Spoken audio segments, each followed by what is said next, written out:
मंगला नाम की एक औरत अपने पति मुरारी के साथ रहती थी। मंगला और उसका पति मुरारी दोनों एक समोसे का ठेला चलाते थे। मंगला बहुत ही बढ़िया और स्वादिष्ट समोसे बनाती थी। गांव के सभी लोग मंगला के ठेले से ही समोसा लेकर खाते थे। मंगला 5 समोसे देना। मंगला दीदी 2 समोसे मुझे भी दे देना। कुछ भी कहो मंगला, ऐसे समोसे इस पूरे वीरपुर गांव में कोई नहीं बनाता। वाह वाह वाह वाह। मंगला और मुरारी दोनों मिलकर अच्छा कमा लेते थे। 590 और ये 10 रुपए, पूरे 600। सुनो, बस ऐसे ही हम पर लक्ष्मी जी की कृपा होती रहे। हमारी कमाई बहुत ही अच्छी हो रही है। सब तुम्हारे हाथों के बने समोसों का ही तो कमाल है मंगला। सुनो, कल जल्दी उठ जाना, समोसे बनाने का सामान खत्म हो रहा है, जल्दी मंडी हो आएंगे, क्योंकि टाइम पर समोसे बनाकर ठेला भी तो लगाना है। ठीक है, तो मुझे जल्दी उठा देना। अगले दिन मंगला और मुरारी दोनों समोसे का सामान लेने मंडी जाते हैं। भैया सबसे बढ़िया वाले 20 किलो आलू कर दो। ये 30 रुपए किलो वाला आलू है, ये कर दूं? बढ़िया है ना, और मीठा नहीं होना चाहिए आलू, ना ही खराब। ये मटर तोल दो, प्याज और बाकी हरा धनिया, हरी मिर्च। मंगला और मुरारी इसी तरह सब्जी वाले से बढ़िया सब्जी खरीदते हैं। राशन की दुकान से समोसे बनाने के लिए बढ़िया मैदा और तलने का तेल खरीद लेते हैं। मंगला और मुरारी समोसे बनाने में बहुत ही बढ़िया सामान इस्तेमाल करते थे। शायद यही वजह थी कि उनके समोसे बहुत ही ताजे और स्वादिष्ट लगते थे। मंगला की जिंदगी में सब कुछ अच्छा चल रहा था। ऐसे ही एक दिन, सुनो जी, सामान लेने मंडी नहीं चल रही क्या? अरे भूल गई, आज शहर से मेरा दोस्त रघु अपनी पत्नी के साथ आ रहा है। हाँ, मैं तो भूल ही गई। एक काम करो, सामान मैं खरीद लाती हूँ। कभी पीछे से आ जाए तो तुम तो घर पर होगे, और सामान लाना भी जरूरी है। कल ठेला कैसे लगेगा फिर? मुरारी घर पर ही रुक जाता है और मंगला सामान खरीदने चली जाती है। मंगला जब सामान खरीद कर वापस घर लौटती है तो रघु और उसकी पत्नी आए हुए थे। मंगला उन्हें खाना पीना करवाकर समोसे बनाने का सामान खोलकर रखने लगी। अरे आप लोग इतना महंगा सामान खरीद कर समोसे बनाते हो, इससे आपको क्या बचत होती होगी? 5 रुपए के समोसे में 10 रुपए की तो लागत ही लगा देते हो। ऐसे थोड़ी होता है। अरे कमाई करना सीखो। मैं शहर में रहकर बहुत कुछ सीख गया हूँ। मैं तेरी बात नहीं समझा रघु। भैया मैं आपको समझाती हूँ। हम पति पत्नी शहर में अपना घर बनाकर बैठे हैं और आज ये हमने मिलावट करके ही कमाया है। बस ग्राहकों की जेब पर स्वाद लगना चाहिए। अरे तू समझा नहीं, तू इतना महंगा मैदा, इतने महंगे आलू और सब्जियां, तेल सब कुछ खरीदता है भाई। और मैं भी ऐसे ही समोसे और पकौड़े का ठेला लगाता था, पर कोई कमाई नहीं होती थी। फिर मैंने शहर जाकर देखा कि सस्ता सामान लगाकर भी उतनी ही कमाई होती है जितना कि महंगा लगाकर। हाँ, सबसे घटिया मैदा और सूजी खरीदो और शाम के समय मंडी जाओ जहाँ सब्जियां छट जाती हैं, वो सस्ते में खरीद लेता हूँ। अब कोई खराब थोड़ी होता है सामान, बस थोड़ा पुराना ही तो होता है। ग्राहक कौन सा देख कर आया है? कितनी दुकानों पर सामान खरीद कर खाते हैं, अपने ऊपर कोई बात थोड़ी आती है। मंगला रघु और उसकी पत्नी की सारी बातें सुन रही थी। पर ये तो गलत है ना रघु, हम ग्राहकों को बढ़िया खाना खिलाने की जगह घटिया चीज खिलाएंगे तो उनकी सेहत पर भी तो असर होगा। अरे कुछ नहीं पता चलता जी, कहीं लिखा थोड़ी है कि तेरे ठेले के समोसे खाकर ही ग्राहक बीमार हुआ है? अगर अपना पक्का घर बनवाना है तो थोड़ी बहुत तो धोखाधड़ी करनी ही पड़ेगी भाई, वरना ऐसे काम नहीं चलेगा मंगला भाभी। हाँ, ये ठीक कह रहे हैं मंगला भाभी। आगे बाल बच्चे होंगे तो खर्चा भी तो चाहिए। अभी से ये सब शुरू कर दो, वरना बाद में बहुत पछताओगे। कब तक रोजाना की कमा कर खाते रहोगे? कुछ तो जोड़ोगे ही ना। रघु और उसकी पत्नी की बात मंगला के दिमाग में घर कर गई। मंगला को कम लागत में ज्यादा पैसे कमाने का लालच आ गया। कुछ दिन बाद मंगला और मुरारी जब समोसे बनाने का सामान लेने मंडी गए। क्या हुआ मंगला दीदी, आज सब्जियां नहीं खरीदनी? अभी नहीं भैया, थोड़ी देर में आती हूँ। सुनो, यहाँ आगे वाली गली में जो दुकान है वो सस्ती सब्जी देता है, उसके पास चलते हैं। मंगला ये कैसी बातें कर रही हो? तुम रघु और उसकी पत्नी की बात मानकर सचमुच घटिया सामान खरीदने वाली हो? हाँ, तो इसमें बुराई क्या है? कब तक ऐसे टूटे फूटे पुराने घर में रहते रहेंगे? हमें भी तो शौक है नए और पक्के घर में रहने का, ढेरों पैसे कमाने का। अच्छा हुआ रघु भैया की बात मुझे समझ में आ गई, वरना मैं तो रोजाना ही लुटने वाला काम कर रही थी। मंगला मुझे लगता है ये हम ठीक नहीं कर रहे, कहीं ऐसा ना हो इस लालच का नतीजा बुरा निकले। अभी तुम चुप रहो, मुझे सामान खरीदने दो। गया भैया, वो सस्ता वाला मैदा कौन सा है वो दिखाना जरा, सबसे सस्ता वाला दिखाना। हाँ, तेल कौन सा है खुला जो सस्ता मिल जाए? मैं समझ गया तुम कौन से तेल और मैदे की बात कर रही हो। अभी रुको, मैं अंदर से लेकर आया है। दुकानदार अंदर गोदाम में से कुछ मैदे और आटे के कट्टे साथ में तेल की बोतलें लेकर आता है। भैया इस मैदे में तो घुन लग गई है। अब सस्ती चीज लोगे तो थोड़ी बहुत खराब तो मिलेगी भैया। अरे कहाँ घुन लगी हुई है, अभी घर जाकर इसे अच्छे से छान लूंगी, सारे कीड़े खत्म हो जाएंगे। मंगला के मन में तो लालच आ चुका था, अब उसे ज्यादा से ज्यादा पैसे कमाने थे, इसलिए उसने मुरारी की बात को हल्के में ले लिया। मंगला उस पुराने सामान से समोसे तैयार करती है और शाम के समय ठेला लगाने बाजार में पहुंचती है। लोग तो मंगला के समोसे खाने के लिए पहले से ही भीड़ लगाकर रहते थे। कुछ ही देर में मंगला के सारे समोसे बिक जाते हैं। मंगला बहुत खुश थी क्योंकि आज कम लागत में उसकी कमाई ज्यादा हुई थी।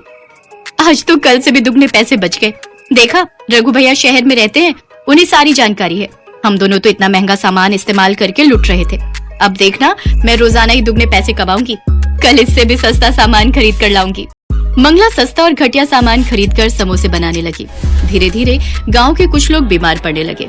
किसी को कुछ भी समझ में नहीं आ रहा था कि लोग बीमार क्यों पड़ रहे हैं। तभी एक दिन पुलिस उस दुकानदार को पकड़ लेती है जो गांव में खाने पीने की दुकान और ठेले वालों को खराब सामान बेचा करता था। हाँ भाई, कौन कौन से खाने पीने की चीज बनाने वाले दुकानदार हैं और ठेले वाले भी, जिन्हें तो ये पुराना सामान बेचता है, जिस कारण गांव के लोग बीमार पड़ने लगे हैं भाई? मैं सबके नाम बताता हूँ मालिक। दुकानदार घबराकर सबके नाम बता देता है और उन नामों में मंगला और मुरारी का नाम भी शामिल था। मंगला और मुरारी को पुलिस पकड़ लेती है। मंगला आज सचमुच बहुत पछता रही थी क्योंकि उसने किसी के कहने पर अपना बसा बसाया काम खराब कर लिया, और वो भी थोड़े से पैसे कमाने के लालच में। इस कहानी से हमें यही शिक्षा मिलती है कि हमें कभी भी लालच नहीं करना चाहिए और दूसरों की बातों में कभी भी नहीं आना चाहिए। शहर से दूर एक चंपानगर नामक गांव था। इस चंपानगर नाम के पीछे बहुत ही भूतिया घटना है। शहर से दूर होने के कारण यहाँ दुकान यातायात की बड़ी समस्या थी। कोई भी जरूरी सामान लेने जाना हो तो सीधा शहर जाना पड़ता था। उसी गांव में चंपा अपनी छोटी बहन चमेली और बाबा के साथ रहती थी। अच्छा बेटा, मैं शहर किसी काम से जा रहा हूँ, कुछ दिनों में वापस आ जाऊंगा। तुम दोनों घर का ख्याल रखना। बाबा, मेरे लिए शहर से चाट पकौड़ी लाना और मेरे लिए समोसे और पानी पूरी। अच्छा, लेते आऊंगा। तुम दोनों एक दूसरे का ख्याल रखना, ठीक है? और कुछ जरूरत हो तो रामू चाचा के घर चले जाना है? जी बाबा। अच्छा, मैं चलता हूँ। चंपा और चमेली बाबा को दरवाजे से विदा करते हैं। दीदी, हम चाट खाएंगे, बड़ा मजा आएगा। मजा तो आएगा। कुछ दिनों बाद चंपा और चमेली के बाबा अपने शहर का काम निपटाकर गांव वापस आ जाते हैं और साथ में दोनों के लिए पानी पूरी और चाट भी लाते हैं। चमेली बाबा को देखकर बहुत खुश होती है। बाबा आ गए, बाबा आ गए। बाबा, क्या आप हमारे लिए पानी पूरी और चाट लाए हैं? हाँ बेटा, मैं तुम दोनों के लिए ढेर सारी पानी पूरी और कचौड़ियाँ लाया हूँ। चंपा और चमेली बड़े मजे से बाबा के चाट और पानी पूरी खाते हैं। चमेली पानी पूरी का आनंद उठाते हुए कहती है, काश हमारे गांव में कोई पानी पूरी वाला होता तो कितना मजा आता। हाँ चमेली, फिर तो हम रोज पानी पूरी खाते। कुछ दिनों बाद गांव के छोर में मोहन पानी पूरी और चाट सेंटर का ठेला दिखाई देता है, जो सभी को फ्री में पानी पूरी खिलाता है। गांव में नए नए पानी पूरी सेंटर खुलने और फ्री में पानी पूरी मिलने के कारण सभी लोग वहां जाते हैं और फ्री में मिल रहा पानी पूरी और चाट का खूब आनंद उठाते हैं और मोहन की तारीफ करते हैं। वाह भैया, मजा आ गया। क्या पानी पूरी बनाते हो, और फ्री में भी खिलाते हो। वाह वाह वाह वाह, कितना अच्छा काम करते हो तुम भाई। अरे कहाँ, ये सब तो आपकी मेहरबानी है और लोगों का पेट भरना मेरा पेशा। हाँ भैया, बड़ा मजा आ गया।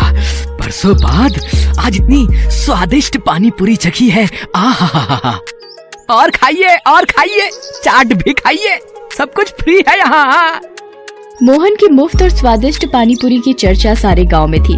चमेली भी मोहन पानी पूरी सेंटर गांव में खुलने और उसके स्वादिष्ट होने की चर्चा सुन रही थी। वो दौड़ी दौड़ी बाबा के पास गई। बाबा, हमारे गांव में एक नया पानी पूरी वाला आया है। वो सबको फ्री में पानी पूरी खिलाता है। लोग कहते हैं उसकी पानी पूरी बड़ी स्वादिष्ट है। हमें भी उसकी पानी पूरी खाने चलना चाहिए। क्या, मुफ्त में? हाँ दीदी, वो सभी को मुफ्त में पानी पूरी और चाट खिलाता है। अरे, ये तो गजब हो गया। हम कल ही बात कर रहे थे कि काश गांव में कोई पानी पूरी वाला होता, और आज वो बात सच हो गई। अरे वाह, ये तो बड़ी अच्छी बात है। हम कल ही चलेंगे। जी बाबा। अगले ही दिन से मोहन पानी पूरी सेंटर में भीड़ बढ़ने लगती है। गांव के सभी लोग मोहन की पानी पूरी और चाट चखना चाहते हैं। ठेले के चारों तरफ ग्राहक खड़े पानी पूरी और चाट का आनंद लेते हैं। वाह भैया, मजा आ गया। क्या पानी पूरी बनाते हो, और फ्री में भी खिलाते हो। वाह वाह वाह वाह, कितना अच्छा काम करते हो तुम भाई। मोहन भाई मजा आ गया, वाह। खाइए खाइए, खूब खाइए, बच्चों को भी खिलाइए। कितना अजीब जलजीरा है, लगता है पीते रहो पीते रहो। आहा, शुक्रिया शुक्रिया, और लीजिए। वाह, मोहन काका जैसी पानी पूरी कभी नहीं खाई। कुछ ही दिनों में मोहन के मुफ्त में पानीपुरी के चर्चे सारे गांव में थे। अगले दिन चमेली बाबा के साथ पानीपुरी खाने के लिए तैयार थी। अरे अब चंपा कहाँ है, उसे पानीपुरी खाने नहीं चलना। चंपा रसोई में कुछ काम कर रही थी, वहीं से आवाज आई, नहीं बाबा, मुझे थोड़ा काम है, आप मेरे लिए पानीपुरी पैक करा कर ले आना, मैं यही खा लूंगी। अच्छा ठीक है। अच्छा ठीक है दीदी, मैं ले आऊंगी। दोनों पानीपुरी खाने चल देते हैं। वहाँ पहुँचने पर उन्हें पता चला कि वहाँ काफी भीड़ है, बहुत से लोग पानीपुरी खा रहे हैं, जिसे देख बाबा और चमेली बहुत प्रसन्न हुए। दोनों मोहन के पास गए। मोहन, अब तुम्हारी पानीपुरी और चाट के बारे में बहुत चर्चे सुने हैं, जरा हमें भी चखाओ, हम भी तो देखें तुम्हारी पानीपुरी कैसी है। चमेली बड़ी खुश थी। अरे आइए आइए, आओ बेटा आओ, ये लो खाओ, खूब खाओ और मजे करो, है सब फ्री में है, पेट भर के खाओ, ये लो। बाबा और चमेली दोनों पानीपुरी खाते हैं और उसके स्वाद में खो जाते हैं। वाह मोहन वाह, जैसा सुना बिल्कुल वैसा ही पाया। आहा, कितनी स्वादिष्ट पानीपुरी है, वाह मजा ही आ गया। वाह मोहन काका, मजा आ गया। लोग सच कहते हैं, इतनी स्वादिष्ट पानीपुरी तो आज तक न खाई थी। थोड़ा जलजीरा और मिलेगा? हाँ क्यों नहीं, ये लो और खाओ, लो। चमेली और बाबा दोनों पेट भरकर पानीपुरी खाते हैं। काका आज तो मजा आ गया, कल फिर आऊंगी। बिल्कुल बिल्कुल बेटा, जरूर आना है, बिल्कुल आना। अच्छा मोहन, एक प्लेट पानीपुरी पैक कर दो। बाबा और चमेली चंपा के लिए पानीपुरी पैक कराकर घर ले आते हैं। चंपा उन्हें घर के करीब आते देख बहुत खुश होती है, लेकिन घर के नजदीक पहुंचते ही उनकी पानीपुरी की थैली को कुत्ते छीन कर ले जाते हैं। ये देखकर चंपा बड़ी निराश होती है। तुम निराश मत हो चंपा, हम कल फिर से पानीपुरी खाने चलेंगे। चंपा खुश। कुछ खराब रहने लगा और आज सुबह उठा तो पूरा गांव बूढ़ा हो चुका था और मैं भी। चंपा को लगा जरूर इसमें मोहन पानीपुरी वाले का ही हाथ है, वरना कोई चाट और पानीपुरी फ्री में क्यों खिलाता। रात होने पर चंपा छुपकर मोहन के ठेले के पास जाती है तो वहाँ मोहन दिखाई देता है। वो जोर जोर से हंस रहा था। ये पानीपुरी नहीं, मेरे रसायन का कमाल था। अब मैं कभी बूढ़ा नहीं होऊंगा। चंपा चुपके चुपके ये सब देख और सुन रही होती है। अच्छा तो ये बात है। मोहन खुशी में इतना पागल हो गया कि उसका रसायन का डिब्बा उसके ठेले से नीचे गिर गया, मगर उसने ध्यान नहीं दिया और वो अपना ठेला लेकर वहाँ से चला गया। चंपा उस रसायन के डिब्बे को उठाकर घर ले आती है। अगले दिन चंपा बहुत ही स्वादिष्ट पकवान बनाती है और मोहन के पास जाती है। मोहन काका, मुझे भी पानीपुरी खिला दो। चंपा को देख मोहन सोच में पड़ जाता है। अरे ये लड़की कैसे बच गई? कोई बात नहीं, आज इसकी भी उम्र छीन लूंगा। अरे बेटा आओ आओ आओ, तुम भी खाओ, ये लो है। पर एक शर्त है, आप इतने दिनों से हमें फ्री में पानीपुरी और चाट खिला रहे हो, इसलिए आज मैं भी आपके लिए कुछ लाई हूँ। ये लीजिए, पहले आप मेरे हाथों से बने हुए स्वादिष्ट व्यंजन खाइए, तो अभी मैं पानीपुरी खाऊंगी। चंपा सारे व्यंजन मोहन को दिखाती है। मोहन इतने सारे स्वादिष्ट पकवानों को देखकर खुद को रोक नहीं पाता। अरे बस इतनी सी बात, मैं अभी खा लेता हूँ। जैसे ही मोहन खाना खत्म करता है वो धीरे धीरे बूढ़ा होने लगता है। ये क्या हो रहा है मुझे? चंपा हंसती है। वही जो तुमने गांव वालों के साथ किया। खुद का रसायन खुद चख कर कैसा लग रहा है भूतिया पानीपुरी वाले? मैं तो तभी समझ गई थी कि दाल में कुछ काला है जब तुमने पूरे गांव को फ्री में पानीपुरी खिलाई।